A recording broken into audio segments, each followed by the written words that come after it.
इधर देखो, इधर ध्यान देखो, कोऑर्डिनेशन नंबर, हाइब्रिडाइज्ड और वाइटल, और इसकी ज्योमेट्री क्या है। सुनो इधर, अगर कोऑर्डिनेशन नंबर 2 होगा तो एसपी हाइब्रिडाइजेशन होगी और उसकी लीनियर ज्योमेट्री होती है। लीनियर में इस तरह से होगा, जैसे मान लो ए सेंट्रल एटम और बी इस तरह से जुड़े हैं, साइड एटम है, ठीक है, तो ये 180 डिग्री का एंगल होगा। ठीक है बेटा, समझ में आती है। 3 कोऑर्डिनेशन नंबर है तो sp2 हाइब्रिडाइजेशन होगी, ट्राइगोनल प्लेनर होगा, ट्राइगोनल किया आपने, ए सेंट्रल एटम, बी ऐसे इस तरह से जुड़े होते हैं, तीनों के बीच में एंगल कितने का होता है 120, सारे एंगल कितने के 120। समझ में आती है इतनी बात? ठीक है, पढ़ा है ना पहले भी। 4 कोऑर्डिनेशन नंबर होता तो क्या हो सकता है, sp3 होगा, sp3 वाले को क्या बोलते हैं, टेट्राहेड्रल बोलते हैं। और किस तरह से होगा ये टेट्राहेड्रल, ऐसे होगा, ठीक है, एंगल कितने का 109.5 डिग्री या 109 डिग्री 28 मिनट्स, ऐसे भी लिख सकते हैं 109.5 डिग्री या फिर 109 डिग्री 28 मिनट्स, ठीक है। और इसी ये इसमें DSP2 भी हो सकता है, इसको स्क्वायर प्लेनर बोलते हैं। क्या बोलते हैं, स्क्वायर प्लेनर बोलते हैं। ए बी इस तरह से जुड़ा होगा। समझ में आती है इतना सारी चीजें? ठीक है, क्लियर है? ठीक है, आगे देखो।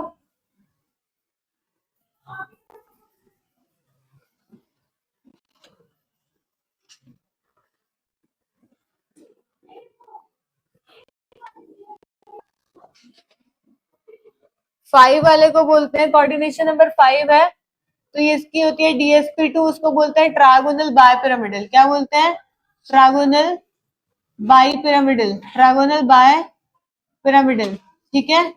और कैसे होता है ये देखो, ए ट्रायगोनल बायपिरामिडल शेप ऐसे होती है, ये बेटा इस तरह से, इधर ध्यान दीजिए, यहाँ पे ये इसके साथ, बेटा जी इधर देखो, ये इसके साथ कितने पे 90, ये इसके साथ 90, ठीक है, ये आपस में 120। समझ में आता है, इमेजिन कर पाते हो कि लिख नहीं? 5 पेन देना मेरे को, देना, एक 4 पेन दो। इमेजिन कर पाते हो या नहीं कर पाते, बोलो, तभी तो पेपर में क्वेश्चन आया, जेईई मेंस में क्वेश्चन आया हुआ, how many 90 degree angle and 120 degree angle, MIT question है ये, तो टोटल प्लस करके लिखना है, कितने 90 है कितने 120 के एंगल है। देखो ऐसे होता है ये, एक पेन और दो, देखो ऐसे होता है ये, ऐसे, ये है ट्रायंगल बाइपिरामिडल शेप। एक बार आना बेटा, यहाँ के एक बार पेन को साइड से पकड़ना, बताऊं, यहाँ साइड पे खड़ी हो, हाँ हाँ, ऐसे सीधी हो जाती ताकि बाकी सब भी देख पाए। देख देखो, अब तुम्हें खुद सोचो, अब ये पेपर सिंपल चीज है, ये इसके साथ कितने पे है, ये इसके साथ बदलो, ये इसके साथ, ये इसके साथ 90, नीचे वाला इसके साथ 90, ये वाला 90, ये वाला 90, दिख रहा है ना, ये आपस में 120, ये वाला इसके साथ, ये ब्लू इसके साथ 120, ये वाला ब्लैक इसके साथ 120। तो खुद बताओ, देखो एक 120, दो 120, तीन 120, ठीक है, ये वाला इसके साथ 90, ये 90, ये 90, नीचे देख लो, ये इसके साथ 90, ये इसके साथ 90 और ये वाला इसके साथ 90, ठीक है। तो ऐसे खुद इमेजिन किया करो, ठीक है, वहां समझ में आ गई? क्लियर है? बोलो, कर दोगे नोट? अब क्या है, 6 वाली क्या हो सकती है, या तो D2sp3 हो सकती है या फिर sp3d2 होगा। अब इधर देखो, यहाँ पे हाँ उसकी नहीं नहीं नहीं नहीं DSP3, DSP3, DSP3 बोल तो DSP3 की लिख गई, DSP2, DSP3 और D2sp3 sp3d2, ठीक है, समझ में आती है बेटा? और इसकी sp3d भी हो सकती है, या DSP3 हो सकती है या फिर sp3d भी हो सकती है, ये भी हो सकती है, ठीक है। अब मेरी बात को यहाँ पे ध्यान से सुनो, क्या बता रही थी, हो जाएगा। D2sp3 है, या तो D होगा, ये NS होता है, ये NP होगा, और D यूज होगा, N-1 वाला D यूज होगा।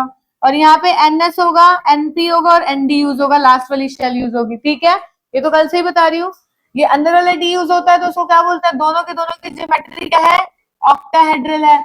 इसकी भी क्या है, ऑक्टाहेड्रल है। ठीक है, दोनों इसमें डी अंदर वाला यूज होता है तो उसको क्या बोलते हैं, इनर ऑर्बिटल कॉम्प्लेक्स। क्या बोलते हैं, इनर ऑर्बिटल कॉम्प्लेक्स। बाहर वाला डी यूज होता है तो क्या बोलते हैं, आउटर ऑर्बिटल कॉम्प्लेक्स। क्या इतनी बात समझ में आती है, बोलो कोई दिक्कत यहाँ तक। दोनों ही क्या है, ऑक्टाहेड्रल। डी अंदर का यूज होगा तो इनर ऑर्बिटल कॉम्प्लेक्स, बाहर का यूज होगा तो आउटर ऑर्बिटल कॉम्प्लेक्स। ठीक है, इसमें जो डी यूज हो रहा है, डी की कौन सी ऑर्बिटल यूज हो रही है, इसमें डी की यूज हो रही है दोनों केसेस में। D X square minus Y square और डी जेड स्क्वायर यूज हो रहा है, ये भी पता होना चाहिए। डी की 5 ऑर्बिटल होती है, D X Y, D Y D Z X, D X square minus Y square और डी जेड स्क्वायर। तो इन दोनों में डी का जो यूज हो रहा है वो कौन सा यूज हो रहा है, D X square minus Y square और डी जेड स्क्वायर यूज हो रहा है दोनों केसेस में। ठीक है, ठीक है। और यहाँ पे जो डी यूज हो रहा है, इसमें D X square minus Y square वाला डी यूज हो रहा है, ये पता होना चाहिए, ये क्वेश्चन आ जाते हैं कई बार। इसमें डी कौन सा यूज हो रहा है, D X square minus Y square. इसमें डी कौन सा यूज हो रहा है, दोनों केसेस में D X square minus Y square और डी जेड स्क्वायर। क्या इतनी बात समझ में आ गई, बोलो क्लियर है। ठीक है, अब पहले ये सब नोट करो, फिर हम इसके लिमिटेशंस पे आते हैं। लिखना, एक लाइन लिखो पहले। Valence bond theory is the formation of, valence bond theory explain the formation of, valence bond theory explain the formation of six coordinate, valence bond theory explains the formation of six coordinate, valence bond theory explain the formation of six coordinate octahedral coordination entities। Six coordinate का मतलब 6 octahedral की बात कर रही हूँ। Six coordinate octahedral coordination entities, 6 coordinate octahedral coordination entities। ठीक है, by involving the use of, इधर देखो, by involving the use of n, इधर देखो, by involving the use of n minus 1d nsnp and nsnp nd, ऐसे लिख लो, by involving the use of n minus 1d nsnp and nsnp nd।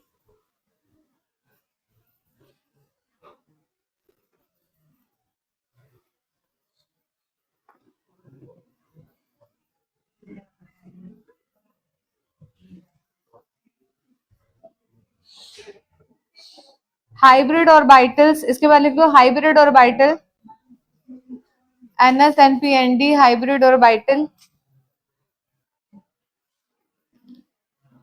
by the central metal atom, hybrid orbital by the central metal ion,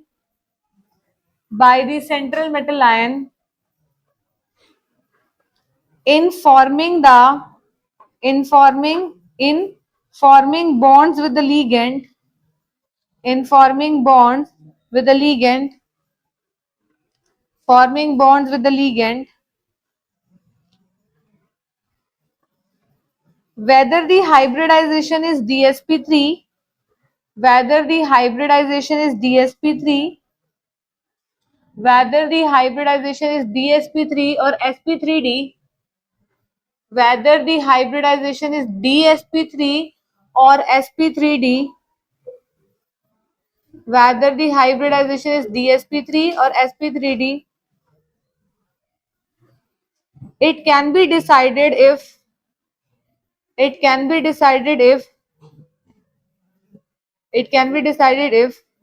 number of unpaired electron, it can be decided if number of unpaired electron or magnetic moment is known to, number of unpaired electron or magnetic moment is known to us, number of unpaired electron or magnetic moment is known to us, else not,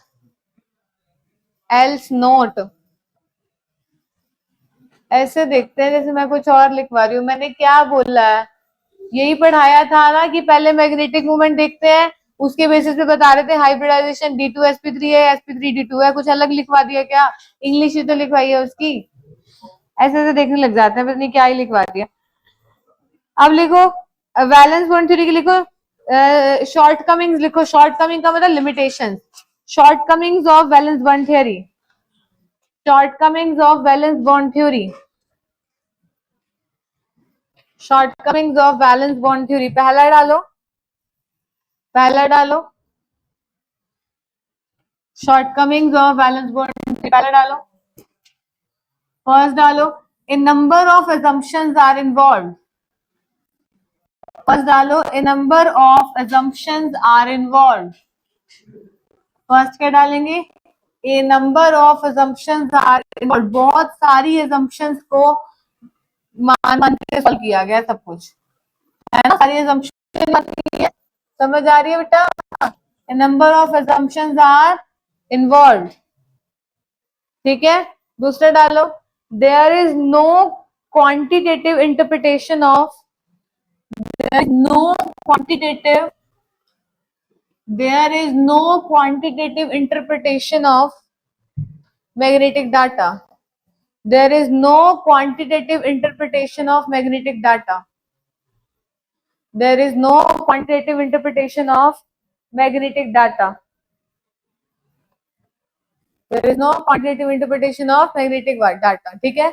next डालो, it was nothing to say about, it was nothing to say about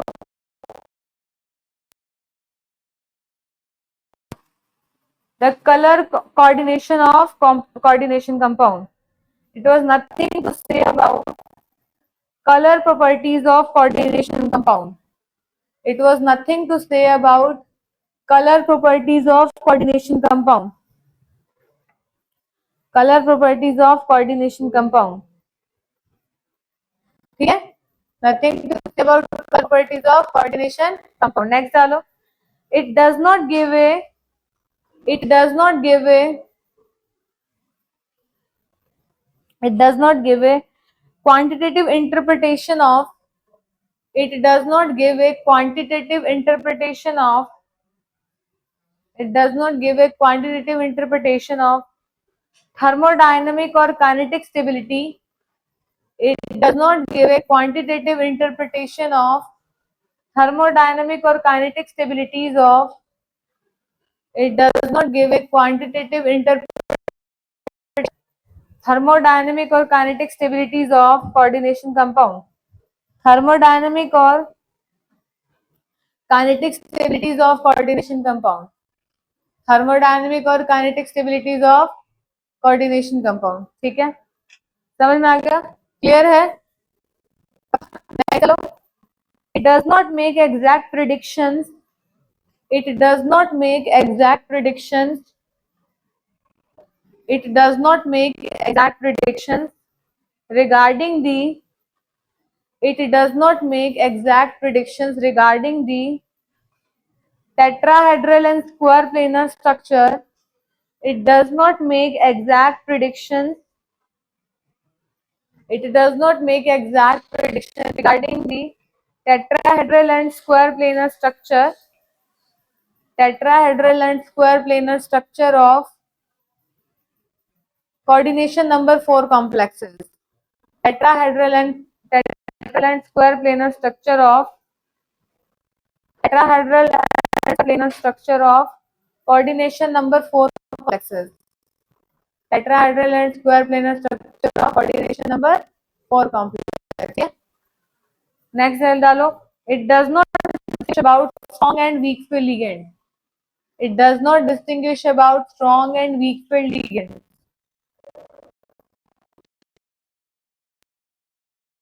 field ligands,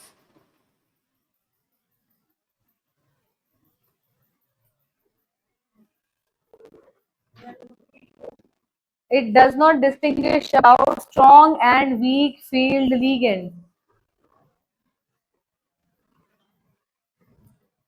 next डालो, the drawback of VBT of coordination compound, The drawback of VBT of coordination compound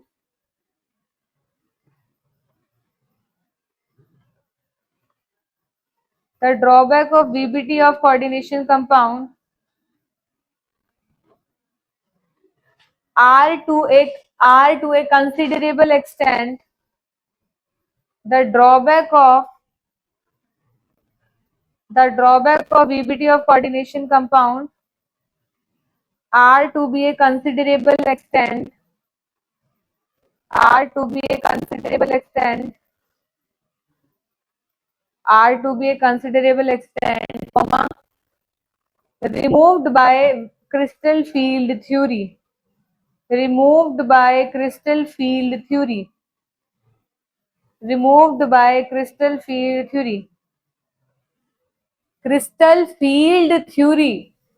field FIELD field.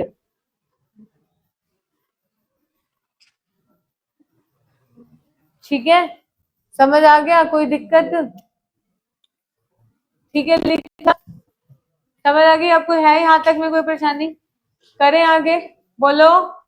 है आगे देखो इधर, crystal field theory, ठीक है, इसको बोलते क्या है? CFT। क्या बोलते हैं? CFT। समझ आ गई? क्रिस्टल फील्ड थ्योरी को क्या बोलते हैं? CFT। ठीक है, शॉर्ट में। अब सुनो, क्वेश्चन मत लिखना, जहां जो लिखवाना होगा मैं अपना बता दूंगी। सामने देखो,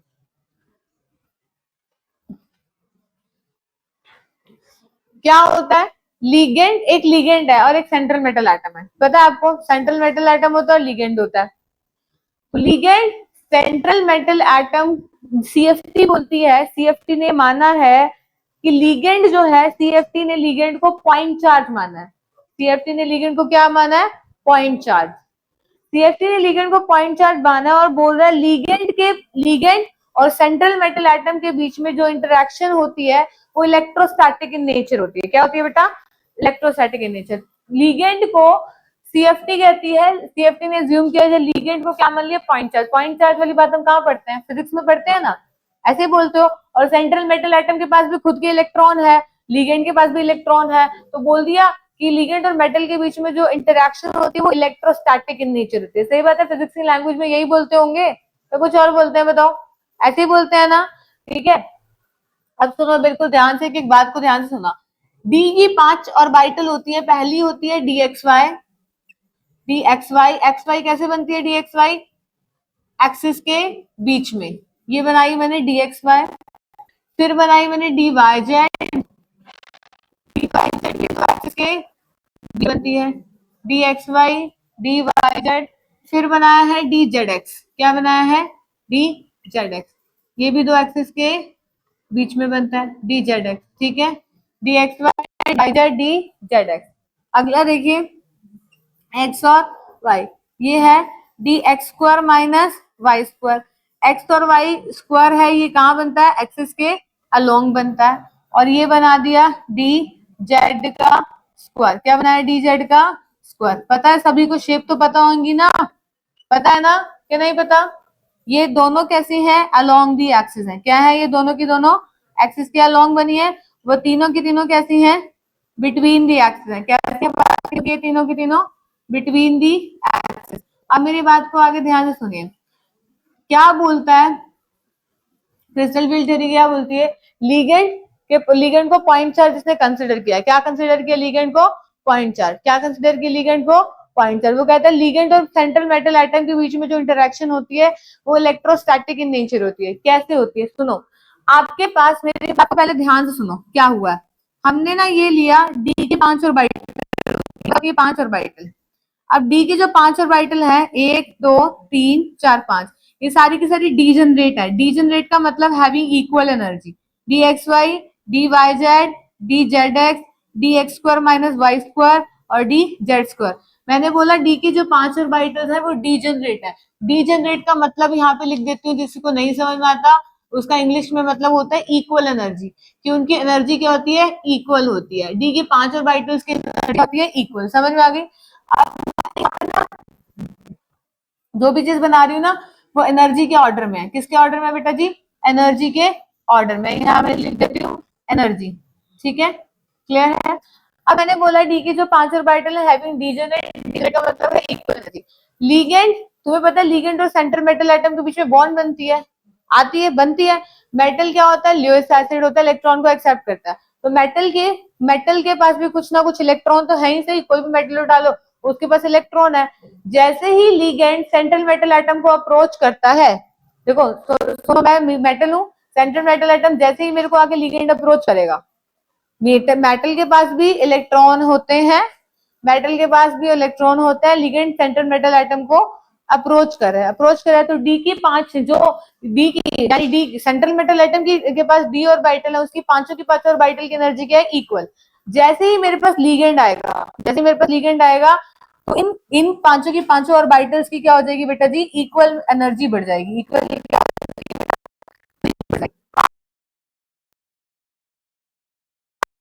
समझ में आती है इतनी बार। 5 ऑर्बिटल की एनर्जी क्या हो गई, बढ़ गई। D X Y, D Y Z, D Z X, D X square minus Y square और डी जेड स्क्वायर, एनर्जी बढ़ गई। 5 की 5 ऑर्बिटल से क्या हो गई बेटा जी, एनर्जी बढ़ गई। और जैसे ही लिगेंड सेंट्रल मेटल एटम के और पास में आया तो क्या हो गया, अब सुनो क्या हुआ, पता है क्या, जैसे ही लिगेंड सेंट्रल मेटल एटम के और पास में आया तो कुछ और हो गया।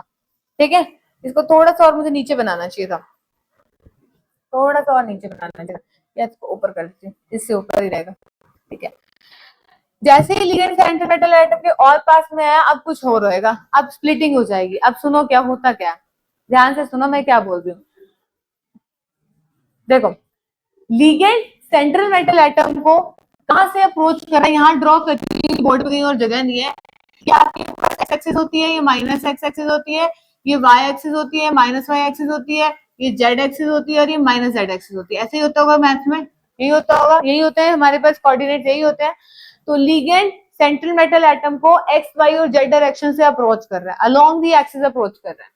लिगेंड सेंट्रल मेटल एटम को कहां से अप्रोच कर रहा है, along the axis, X Y और जेड डायरेक्शन से अप्रोच कर रहा है। लिगेंड सेंट्रल मेटल एटम को कहां से अप्रोच कर रहा है, एक्स डायरेक्शन से, वाई डायरेक्शन से और जेड डायरेक्शन से। मान लो ये आपका रूम है, आपने तो सॉलिड स्टेट का चैप्टर नहीं पढ़ रखा ना, दिक्कत इसीलिए आती है। ये रूम है, हमारे रूम कितने, हमारे रूम है ये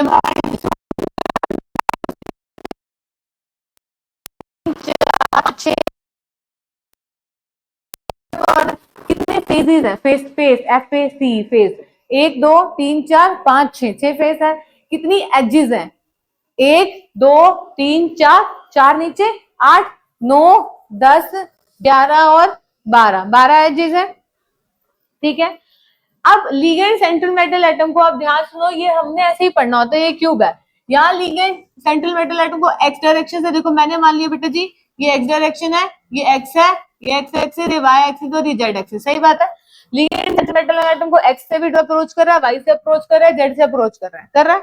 जब लिगेंड सेंट्रल मेटल एटम को इन सब डायरेक्शन से अप्रोच कर रहा है तो पहले लिगेंड जब मेटल सॉरी पहले जब लिगेंड मेटल एटम के पास में आता है तो पांचों ऑर्बिटल की एनर्जी बराबर बढ़ जाती है, बराबर बढ़ गई, डी जनरेट है, पांचों एनर्जी बढ़ गई।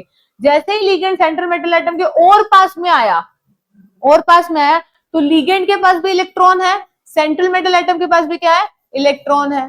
ठीक है, अब दोनों के बीच में क्या होने लगती है, रिपल्शन। किन कब होएगी, अब की जो डी के तो 5 ऑर्बिटल है ना, डी के तो क्या है 5 ऑर्बिटल, अप्रोच कहां से कर रहा है वो, अलोंग दी एक्सिस, मतलब देखो एक्स एक्सिस अप्रोच कर रहा है तो अलोंग दी एक्सिस इन पांचों में से कौन सी ऑर्बिटल आ रही है, ये वाली दोनों आ रही है। और ये कहां आ रही है, देखो ये तो एक्सिस के बीच में है, एक्स और वाई के बीच में, ये कहां है एक्स और वाई के बीच में, ये कहां है एक्स और जेड के बीच में, है कि नहीं। अलोंग दी एक्सिस कौन सी आ रही है, ये। तो जैसे ही लिगेंड सेंट्रल मेटल एटम के और पास में आता है तो इन दोनों और लिगेंड के पास भी इलेक्ट्रॉन, सेंट्रल मेटल एटम के पास भी क्या, इलेक्ट्रॉन, इन दोनों के इलेक्ट्रॉन के बीच में रिपल्शन होती है, और रिपल्शन होती है तो एनर्जी बढ़ जाती है।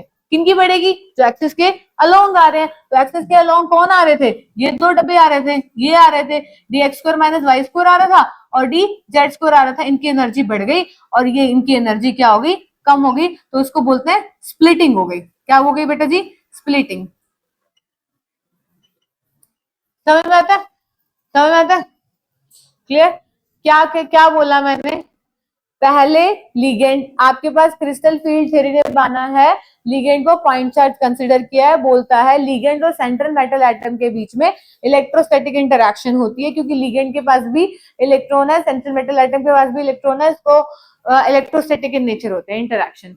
मैंने बोला मेटल के जो 5 मेटल के पास जो डी ऑर्बिटल होती है, क्योंकि सारे के सारे जो मेटल यूज होंगे या ट्रांजिशन मेटल यूज होंगे तो डी के डब्बे होंगे, डी के ऑर्बिटल होंगे, तो डी की 5 ऑर्बिटल की शेप ये है, ठीक है। इसमें से 3 बिटवीन द एक्सिस है और 2 कैसी हैं, अलोंग द एक्सिस। तो लिगेंड और जब सेंट्रल मेटल एटम को अप्रोच करता है तो 6 डायरेक्शन से अप्रोच करता है, 6 डायरेक्शन से, X Y Z, plus X minus X plus Y. Ligand कहां से अप्रोच करेगा, प्लस एक्स डायरेक्शन से, अलोंग दी एक्सिस अप्रोच करता है। कहां अप्रोच करता है बेटा, अलोंग दी एक्सिस। कौन सी, एक्स वाई और जेड, 3 डायरेक्शन से अप्रोच कर रहा है ना। और अलोंग दी एक्सिस कौन सी ऑर्बिटल आ रही है, ये आ रही है। तो इनकी क्या होगी, एनर्जी बढ़ जाएगी। जैसे जब लिगेंड मेटल के और पास में आएगा तब उनके बीच में क्या आएगी, रिपल्शन होएगी। क्यों आएगी, क्योंकि लिगेंड के पास भी इलेक्ट्रॉन थे और सेंट्रल मेटल एटम के पास भी इलेक्ट्रॉन थे, और लिगेंड सेंट्रल मेटल के और पास में आया तो वो कहां, कौन सी डायरेक्शन से आ रहा है, एक्सिस के अलोंग आ रहा है। कौन सी डायरेक्शन से आ रहा है,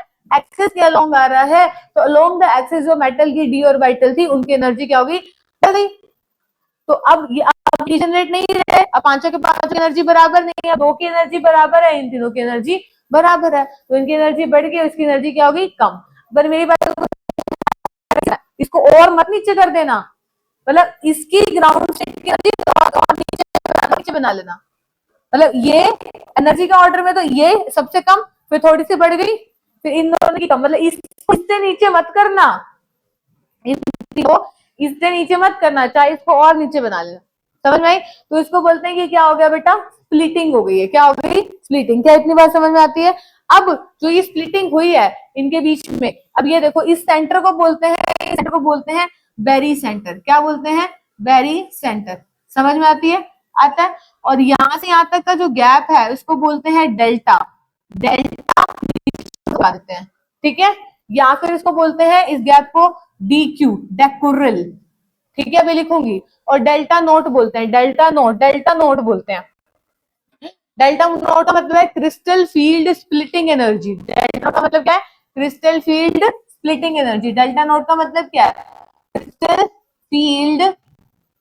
फील्ड स्प्लिटिंग एनर्जी। क्या इतनी बात समझ में आती है, क्रिस्टल फील्ड स्प्लिटिंग एनर्जी है। कितना स्प्लिट हुआ, और एक डी क्यू, 1 डी क्यू यानी डेक्यूरल, ठीक है, डेक्यूरल। एक डेक्यूरल किसके बराबर होता है, 10 डेल्टा नॉट के, सॉरी उल्टा लिख दिया, 1 डेल्टा नॉट 10 डी क्यू के बराबर होता है।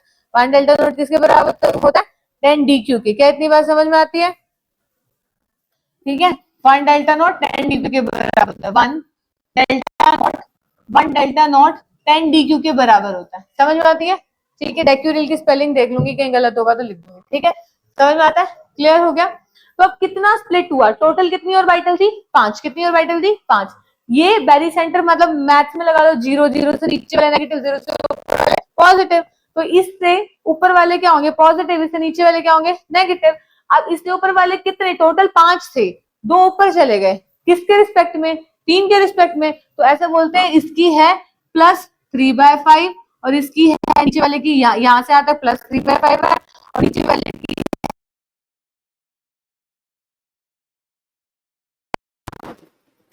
और नीचे वाला कितना है, -2/5। ये कितना था, +3/5 और ये कितना है, -2/5। 3/5 को क्या बोलेंगे, +0.6 और ये कितना बोलेंगे, -0.4। क्या इतनी बात समझ में आ गई, आ गई, ठीक है जी। और इन तीनों को बोलते हैं T2 के नीचे G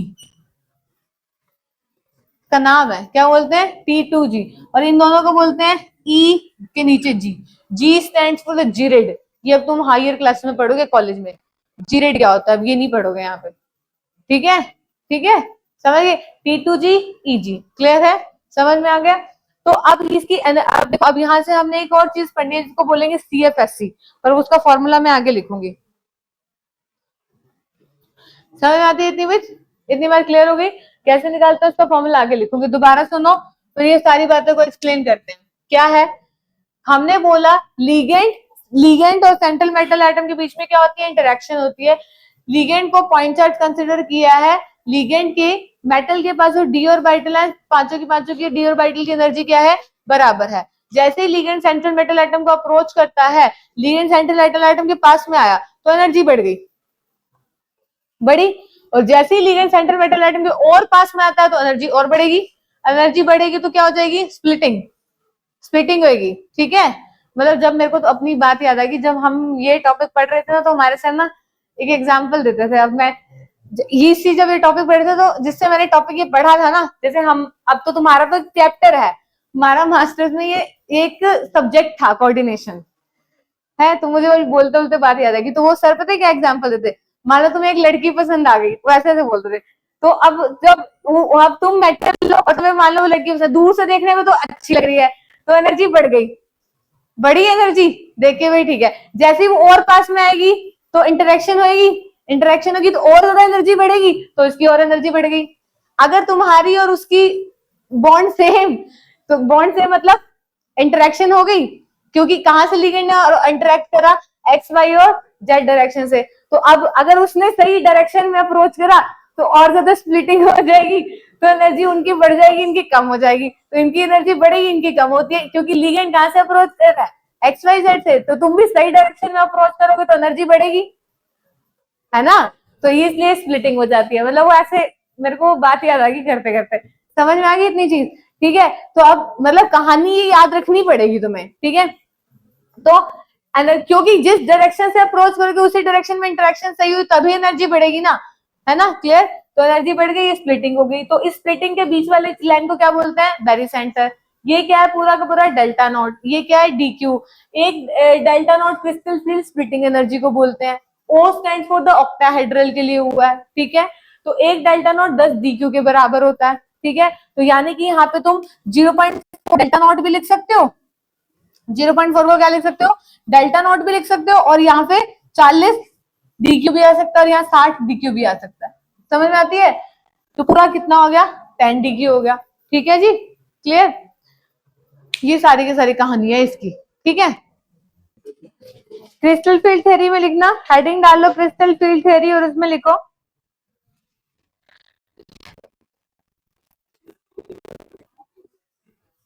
लिखो क्रिस्टल फील्ड थ्योरी की हेडिंग डालो और उसमें लिखो,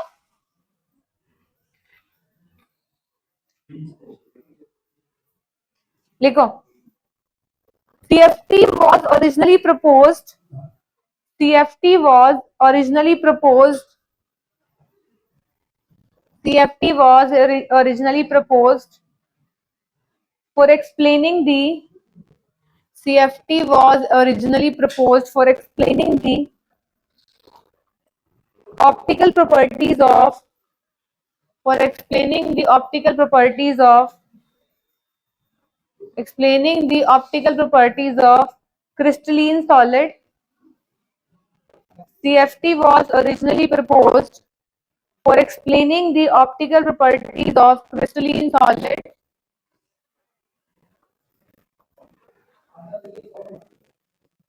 It was applied to the study of, it was applied to the study of,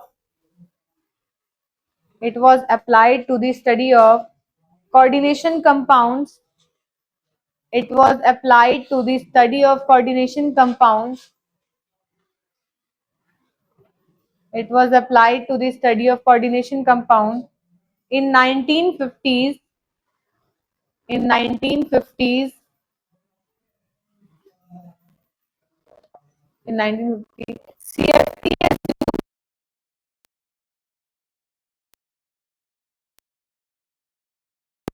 assumes the ligand to be point charge. CFT assumes the ligand to be point charge, to be point charge, and the interaction between them, and the interaction between them,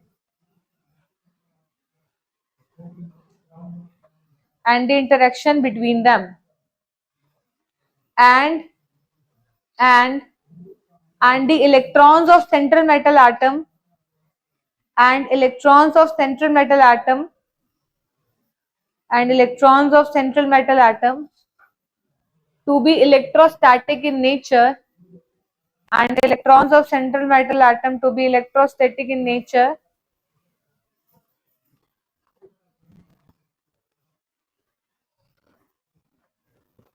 ठीक है. The 5d orbitals, the 5d orbital,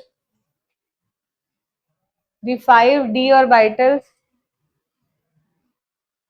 the 5d orbital in an isolated gaseous atom, the 5d orbital in an isolated gaseous atom,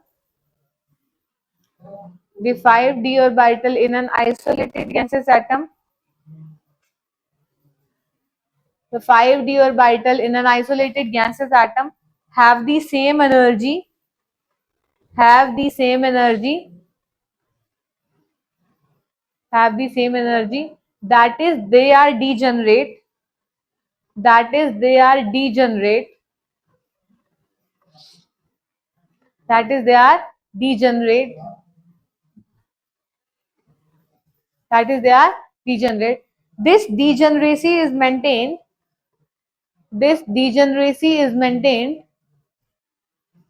this degeneracy is maintained if spherically symmetrical field of, this degeneracy is maintained if spherically symmetrical field of, spherically symmetrical field of negative charge, spherically symmetrical field of negative charge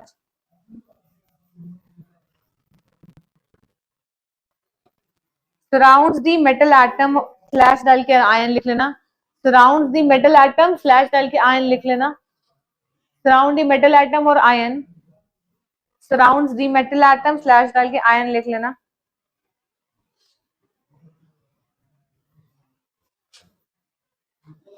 However, when this negative field is due to ligands, however, when this negative field due to ligands, however, when this negative field is due to ligand in a complex, in a complex, in a complex, it becomes asymmetrical, it becomes asymmetrical, it becomes asymmetrical, and the degeneracy, and the degeneracy of the d orbital, and the degeneracy of d orbital is lifted, and degeneracy of d orbital is lifted, and degeneracy of d orbital is lifted.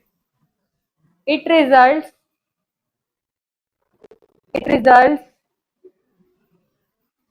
in splitting of d orbital, it results in splitting of d orbital energies, it results in splitting of d orbital energies, it results in splitting of d orbital energies. ठीक है, full stop. The pattern of splitting depends upon the pattern of splitting depends upon the pattern of splitting depends upon the nature of crystal field. The pattern of splitting depends upon the nature of crystal field.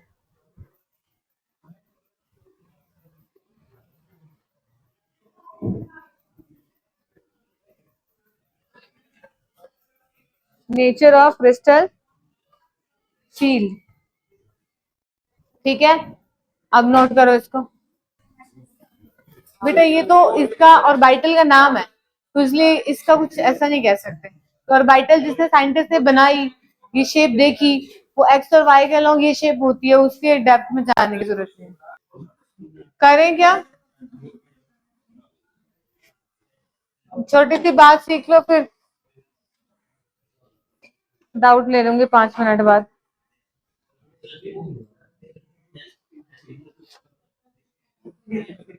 छोटी सी बात सीख लो फिर doubt ले लेंगे club 5 minute बाद.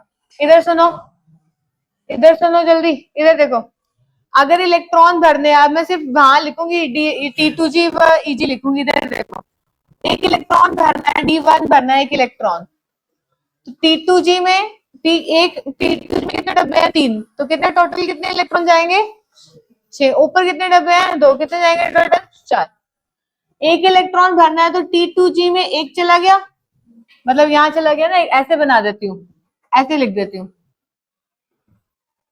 ऐसे लिख देती हूँ, इधर देखो बॉक्स बना के लिख देती हूँ, इधर देखो बेटा ऐसे लिख देती हूँ, ऐसे समझ जाओगे ना।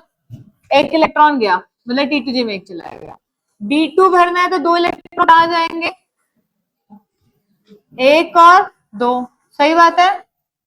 मतलब यहाँ पे गया T2G में 1, यहाँ गया T2G में 2, सही बात है। D3 भरना है तो कहाँ जाएंगे इलेक्ट्रॉन? 1, 2 और 3, T2G में 3, समझ आ गई। इसका स्क्वायर मत बना देना, तुम्हें समझ नहीं आती कुछ। T2G में 1, T2G में 2, T2G में 3, ठीक है। अब D4 भरना है तो कैसे भरूंगी? अब तुम मुझे ये बताओ, 4 भरना है तो 1, 3, 4 ऊपर जाएगा या पेयरिंग करूंगी? क्यों ऊपर नहीं जा सकता? पेयरिंग क्यों होएगा बताओ? फोर्थ में ऊपर भी तो जा सकता है, नीचे पेयर भी हो सकता है। तो अब यही कहानी है, सुनो मेरी बात। वो तुम्हारे पास तो ऑर्बिटल है ना, हुंस रूल हमने पढ़ा है कि पहले सिंगल ऑक्यूपाइड होता है, उसके बाद क्या स्टार्ट होती है? पेयरिंग, पढ़ा है ना। पहले सिंगल ऑक्यूपाइड होता है और फिर क्या स्टार्ट होती है? पेयरिंग। अब अगर मुझे फोर्थ इलेक्ट्रॉन को भेजना है तो नीचे जाएगा या ऊपर जाएगा? आप ध्यान से सुनो। D4 में अगर कोई लिगेंड स्ट्रॉन्ग फील्ड लिगेंड है और D4 में अगर कोई वीक फील्ड लिगेंड है, ये क्या है इसका नाम? Strong field ligand. और अगर कोई WFL है यानी कि वीक फील्ड लिगेंड है, तो देखो क्या होगा, 1, 2, 3 ऐसे बना देती हूँ पहले। अगर स्ट्रॉन्ग फील्ड लिगेंड है तो वो इलेक्ट्रॉन की पेयरिंग कर देगा। क्या कर देगा? इलेक्ट्रॉन की पेयरिंग करेगा। ये क्या करेगा? स्ट्रॉन्ग फील्ड लिगेंड क्या करते हैं? पेयरिंग करते हैं। क्या करते हैं? इलेक्ट्रॉन की पेयरिंग कर देते हैं। समझ में आता है? इलेक्ट्रॉन की पेयरिंग करेंगे तो फोर्थ इलेक्ट्रॉन यहाँ जाएगा, मतलब 1 electron, second electron, third electron, तो फोर्थ इलेक्ट्रॉन यहाँ चला गया। समझ आ गई? और यहाँ पे क्या जाएगा? 1 इलेक्ट्रॉन, 2 इलेक्ट्रॉन, 3 इलेक्ट्रॉन और फोर्थ इलेक्ट्रॉन ऊपर जाएगा, क्योंकि वो इलेक्ट्रॉन की पेयरिंग नहीं करते। अब सुनो, दोबारा सुनो, इधर देख, तेरा वेट करके यहाँ पे लिख दिया। देखो एक इलेक्ट्रॉन है, हमने ऐसे बनाए थे 3 बॉक्सेस नीचे 2 ऊपर, तो पहला इलेक्ट्रॉन भरेंगे तो यहाँ चला गया। नीचे कौन कौन से थे? DXY, DYZ, DZX, ऊपर क्या था? DX² माइनस Y² और DZ²। तो एक इलेक्ट्रॉन भरना है तो यहाँ चला गया DXY में, ठीक है, कोई दिक्कत है? यानी T2G में एक चला गया। समझ आ गई?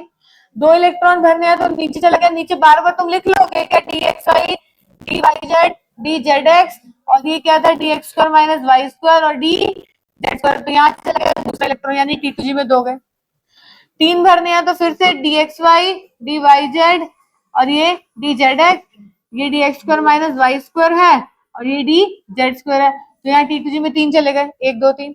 फोर्थ इलेक्ट्रॉन भरना है तो एक, पहला इलेक्ट्रॉन मैंने लिख दिया, पहला इलेक्ट्रॉन, दूसरा इलेक्ट्रॉन, तीसरा इलेक्ट्रॉन, फोर्थ इलेक्ट्रॉन ऊपर जाएगा या नीचे ही पेयर होएगा? ये लॉजिक है। अब फोर्थ इलेक्ट्रॉन नीचे पेयर होएगा जब कोई लिगेंड स्ट्रॉन्ग फील्ड लिगेंड होएगा, तो स्ट्रॉन्ग फील्ड लिगेंड पेयरिंग करा देता है, तो फोर्थ नीचे पेयर अप हो जाएगा। और अगर वीक फील्ड लिगेंड होगा तो वो पेयरिंग नहीं कराएगा, तो पहला इलेक्ट्रॉन, दूसरा इलेक्ट्रॉन, तीसरा और फोर्थ ऊपर चला जाएगा। समझ आ गई? अब D5 है, D5 में भी कहा सेम कहानी। अब स्ट्रॉन्ग फील्ड लिगेंड होगा तो क्या करेगा? 1, 2, 3, ये 4, 5 है, तो ये पहला इलेक्ट्रॉन, ताकि तुम्हें याद रहे इसलिए 1, 2, 3 लिख रही हो, ये दूसरा इलेक्ट्रॉन, ये तीसरा इलेक्ट्रॉन, ये फोर्थ इलेक्ट्रॉन, ये फिफ्थ इलेक्ट्रॉन, क्योंकि इलेक्ट्रॉन की पेयरिंग कराते हैं स्ट्रॉन्ग फील्ड लिगेंड। और अगर कोई वीक फील्ड लिगेंड होगा तो वो कैसे जाएगा? कैसे जाएगा? 1, 2, 3 और ये 4 और ये 5, ये 1, ये फर्स्ट, ये सेकंड, ये थर्ड इलेक्ट्रॉन, ये फोर्थ और ये 5th। समझ में आता है? पेपर में मत लिखिए ना 1 2 3 4 5, ये मैं समझाने के लिए तुम्हें लिख रही हूँ ताकि तुम्हें समझ में आ जाए। पेपर में मत लिखाना उठा के चिपकाया हो गई कभी, ये सिर्फ समझाने के लिए लिखा है ताकि याद रह जाए, नहीं तो वो पेपर चेक करने वाला सोचेगा क्या लिख दिया ये। ठीक है, समझ आ गई? अब क्या है, D6 क्या है, D6 में अगर W स्ट्रॉन्ग फील्ड लिगेंड होगा तो क्या करेगा, फिर से 1 ये 2 ये 3 था, क्या करूं, बोलो 1 ये 2 ये 3 इलेक्ट्रॉन, ये 4th फिर पेयर होगा नीचे, होगा ना, पेयरिंग करता है, ये 5th इलेक्ट्रॉन पेयर नीचे करेगा, 6th इलेक्ट्रॉन नीचे पेयर करेगा, सही बात है। लेकिन अगर वीक फील्ड लिगेंड होगा तो क्या करेगा, बताओ, ये पहला इलेक्ट्रॉन, ये दूसरा इलेक्ट्रॉन, ये तीसरा इलेक्ट्रॉन, इधर देखो ये 4th इलेक्ट्रॉन, ये 5th इलेक्ट्रॉन, ये पहले पांचों पूरे भर डालेगा, भर दिया ना इससे 5, फिर छठा नीचे, अब तो पेयर होएगा ही 6th इलेक्ट्रॉन, सही बात है। ठीक है, कोई दिक्कत बोलो। अब D6 के बाद क्या आ जाए, D7, D7 में आ जाओ, पहले स्ट्रॉन्ग फील्ड लिगेंड में आ जाओ, इधर ध्यान दो, 1 2 3 इलेक्ट्रॉन, पहला दूसरा तीसरा, 4th नीचे ही आएगा, 5th नीचे ही पेयर होगा, 6th नीचे ही पेयर होगा, है ना, फिर 7th ऊपर जाएगा इलेक्ट्रॉन, क्योंकि नीचे खत्म होगी ना, जगह देख लो, है ना, बोलो। ठीक है, ये यही कहानी है, अगर इसको ये भरना नहीं आ रहा तो कुछ क्वेश्चन सॉल्व नहीं हो सकता, तो सोच लो पहले, आ रही है। अब वीक फील्ड लिगेंड है तो अब क्या होगा, वीक फील्ड तो पेयरिंग नहीं करा रहा था ना बेटा, तो कैसे जाएगा, 1 2 ये 3 ये 4th और ये 5th, सही बात है। अब होगी ना यहाँ तक, सेम है ना, फिर 6th, फिर नीचे अब तो खाली यही देखेगा, फिर पेयर होगा 6th और फिर ये 7, कोई दिक्कत। D8 आ जाओ, स्ट्रॉन्ग फील्ड लिगेंड, अब देखो कैसे भरेंगे, 1 2 3 4 5 1 2 3 4 5, ये 6th ये 7 और ये 8, बोलो इतनी बात समझ में आ गई, आ गई। अब वीक फील्ड लिगेंड देखो, इधर ध्यान सुनो बेटा, इधर सुनो, वीक फील्ड लिगेंड है तो इधर देखो बेटा जी, 1 2 3 1 2 3, सही बात है, फिर 4 और ये 5, सही बात है, फिर छठा इलेक्ट्रॉन, फिर 7वां इलेक्ट्रॉन और फिर 8वां इलेक्ट्रॉन, सही बात है।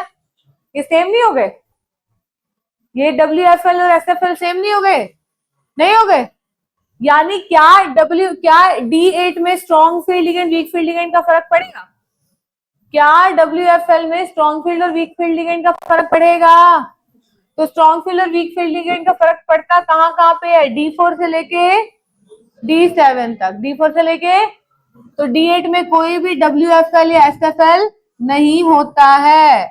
अब क्या भरूं, D9, क्या भरूं, D9, अब D9 में तो कोई भी फर्क नहीं पड़ेगा, कैसे भर लो, बोलो इतनी बात समझ में आ गई, आ गई क्या, आ गई ना, 1 2 3 4 5 6 7 8 9, कैसे मर्जी भर लो, ऐसे ही भर जाएगा, है ना, है ना। और D10 कैसे होएगा, सारे के सारे डब्बे भर जाएंगे। यहाँ पे क्या D8 D9 D10 में strong field ligand weak field ligand का फर्क पड़ता है, क्यों नहीं फर्क पड़ता, तुमने भर के देख लिया क्या, इतनी बात समझ में आ गई, भर के दिखाया ना मैंने तुम्हें, फर्क पड़ रहा था कोई, समझ में आ गई। आज सिर्फ भरना भरना सिखाया, कल इसको अप्लाई करना सीखेंगे। अब मैं एक बार बच्चे के डाउट करूँ, ठीक है, अब फटाफट से नोट करो, और ये कोई डाउट है तो दिखाना मुझे।